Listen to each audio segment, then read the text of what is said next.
जैसे मैं कहता रहा हूँ, एक तरफ जहाँ पे बड़ी खुशी भी है उनके लिए कि उन्होंने ये लैंडमार्क अचीव किया है, अफसोस भी होता है, दुख भी होता है कि हम इस वक्त कहाँ खड़े हैं।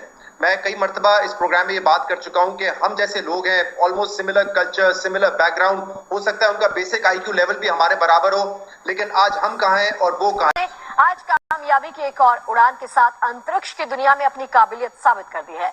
श्रीहरिकोटा के सतीश धवन स्पेस सेंटर से इनसैट 3DS सैटेलाइट को सफलतापूर्वक लॉन्च किया गया। इसका इल्म नहीं है कि हम कोई ऐसी न सिर्फ स्पेस रिसर्च, वो तो बड़ी आगे की बात है शहजाद, बिल्कुल दुरुस्त आपने शानदार करें। हम तो यहाँ पर अभी तक एजुकेशनल रिफॉर्म्स नहीं कर पाए। हम एजुकेशन और इंडिया ने फिर बाजी पलट दिया। उन्होंने सैटेलाइट अपना लॉन्च किया जो कि अब आसमानों का भी हाल बताने वाला है, मौसमियात के बारे में बताएगा।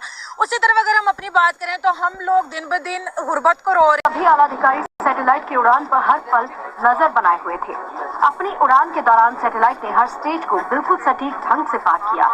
सारे स्टेज पार होने के बाद सैटेलाइट अपनी कक्षा में पहुंच गया। उड़ान के महज 18 मिनट वो आंखों में आंखें डाल के बात करता है, ठीक है। पाकिस्तानी पासपोर्ट होता है उसको पहले भी चेक किया जाता था, अब तो उसे कहते हैं तुम लाइन साइड पे हो, जरा तुम्हारी अच्छे से इन्वेस्टिगेशन करेंगे। उसकी जो है ना IT जो है ना वो बैक बोन्स में इंडियंस बैठे हुए हैं, ठीक है। और अब वो इंडिया के ऐसा देश बन चुका है, उसका ना जो प्राइम मिनिस्टर है वो इनको ऐसे लीड कर रहा है कि उसकी मईशत जो है ना रात दुगनी और दिन चुगनी हो रही है। ये नहीं पता कि साहब आपको एक कंपनी रन करने के लिए प्रोफेशनल्स चाहिए। You need professionals to run an organization. Hello friends, एक नए अपडेट के साथ आपका बहुत बहुत स्वागत है। तो दोस्तों, इसरो ने अंतरिक्ष की दुनिया में एक बार फिर से झंडे गाड़े हैं। जी हाँ, इसरो ने श्रीहरिकोटा के सतीश धवन स्पेस सेंटर से इनसैट 3DS सैटेलाइट लॉन्च किया है।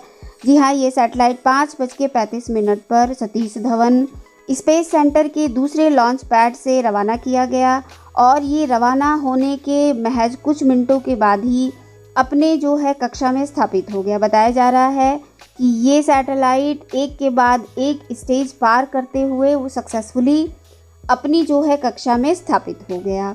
इसी के साथ आपको पता ही है कि इसरो ने एक के बाद एक कितने सारे झंडे गाड़े हैं। जैसे कि आपको पता ही है कि इससे पहले उन्होंने चंद्रयान 3, फिर सूर्ययान और अब इसके बाद जो है इनसैट 3DS सैटेलाइट लॉन्च किया है।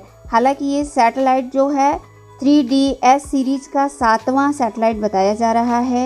ये ज़मीन से, समुद्र से मौसम को जो है रीड करके बताएगा। इसी के साथ इमरजेंसी सिग्नल भी प्रोवाइड करेगा। आपातकाल में ये जो है राहत और बचाव के कार्य में भी हेल्प करेगा। तो इसके लिए जो है सबसे पहले इसरो को बहुत सारी बधाइयाँ, और हर जगह से उनके इस कार्य को सराहा जा रहा है। आपको पता ही है कि इसरो एक के बाद एक नए नए कीर्तिमान रच रहा है। तो इस पे जो है सोशल मीडिया में बहुत ही ज़्यादा 2-3 दिन से ये खबर चल रही है। तो आइए चलिए देखते हैं।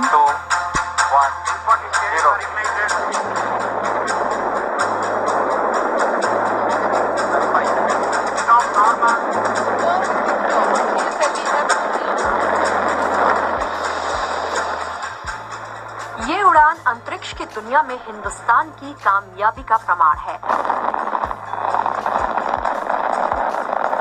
इसरो ने आज श्रीहरिकोटा के सतीश धवन स्पेस सेंटर से इनसैट 3DS सैटेलाइट लॉन्च कर दिया।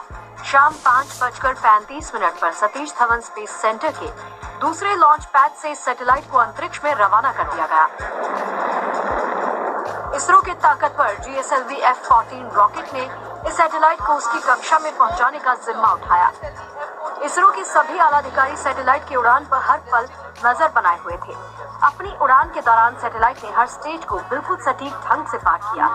सारे स्टेज पार होने के बाद सैटेलाइट अपनी कक्षा में पहुंच गया।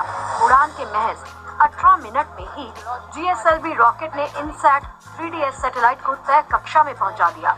सैटेलाइट के कक्षा में पहुंचने पर सतीश धवन सेंटर में मौजूद सभी वैज्ञानिकों में खुशी की लहर दौड़ गई। सभी ने इस कामयाबी के लिए एक दूसरे को बधाइयां दी। The spacecraft has been injected into a very good orbit. The injection conditions were as expected, and we also noted that the vehicle has performed very, very well. And congratulations to everybody who has been part of this mission, the team that built the InSat 3DS. वहाँ पर ही लगे। India की बात कर ले, वो चांद पे चले गए, वो सूरज पे चले गए, उन्होंने अपना सैटेलाइट तक लॉन्च कर दिया। हम आज तक अपना मैप तक नहीं बना सके, वो भी हम अमेरिका का यूज़ करते हैं।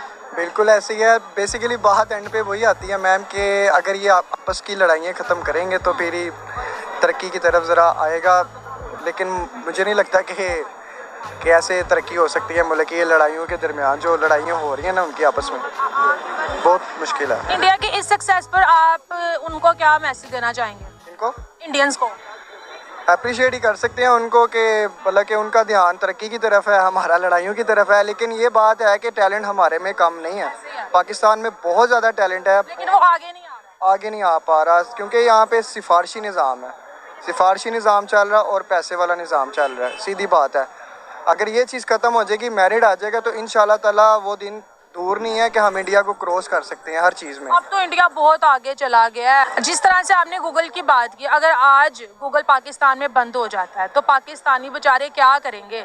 वही देख लें कि अब जैसे कि एक भाई से मेरी बात हुई थी तो उन्होंने मुझे बताया था कि देख लें हुआवे जो कंपनी है उसमें गूगल बंद हुआ तो या वो यहाँ पाकिस्तान में सेल होना बंद हो गया।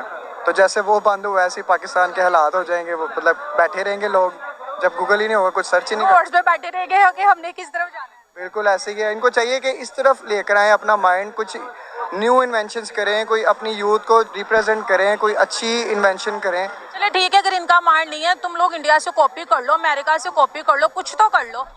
बिल्कुल ये बात आपकी ठीक है, कुछ ना कुछ इनको करना चाहिए, कोई एक रखना चाहिए मोटिवेशनल के तौर पे, किसी बंदे को आगे बढ़ना चाहिए जिसको हम देख के इंस्पायर हों और उससे सीखें और आगे मज़ीद यूनिक इन्वेंशंस करें उसमें। इंडियन स्टूडेंट्स तो बोलते हैं या जो इंडियन यूथ है वो कहते हैं मोदी है तो मुमकिन है। मोदी जैसा लीडर आज तक हमने कहीं नहीं देखा और ये सच है, क्योंकि जो उन्होंने अपनी कंट्री के लिए कर दिया ना, कोई लीडर नहीं कर सका। बिल्कुल ऐसे ही है। पास्ट 10 ईयर्स आप देख लें इंडिया को, ठीक है, रिजर्व देख, बिल्कुल 10 ईयर्स पीछे चले जाएं तो इंडिया बिल्कुल ही जो है ना नाकिस लगता, कोई मतलब इतनी। लेकिन जब से मोदी आया ना उसने इंडिया को ऊपर कर दिया। बिल्कुल ऐसे ही लीडर पे मैं आपको वही सबसे पहले सुनते आ रहे हैं कि पाकिस्तान IMF के ना अंडर प्रेशर है और सब लोगों को पता है यूजुअली IMF जो है वो होल्ड करता है अमेरिका, ठीक है, मोस्ट ऑफ शेयर्स उनके पास होते हैं।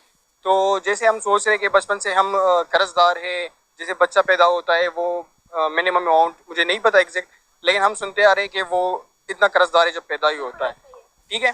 तो ऐसे हालात में जब आपकी ना फॉरेन पॉलिसीज़ स्ट्रॉन्ग नहीं होगी और आपके ना जो ताल्लुकात है आपके हमसायों के साथ स्ट्रॉन्ग नहीं होंगे, तो ऐसे में ऐसे शट अप कॉल कंडेम करना ये एक इंतहाई जो है ना ऐसा अमल है कि आपके मुल्क के सारी मईशत को इफ़ेक्ट कर सकता है। आपके सारे जो करेंसीज है उसके अप डाउन सब वो मानती हूँ कि पाकिस्तान अभी इन हालात में नहीं है कि अमेरिका को या किसी दूसरे मुल्क को किसी से मना कर सके, लेकिन हम उन चीज़ों से मना कर सकते हैं ना जिससे हमारे मुल्क और कौम को नुकसान पहुंचता है।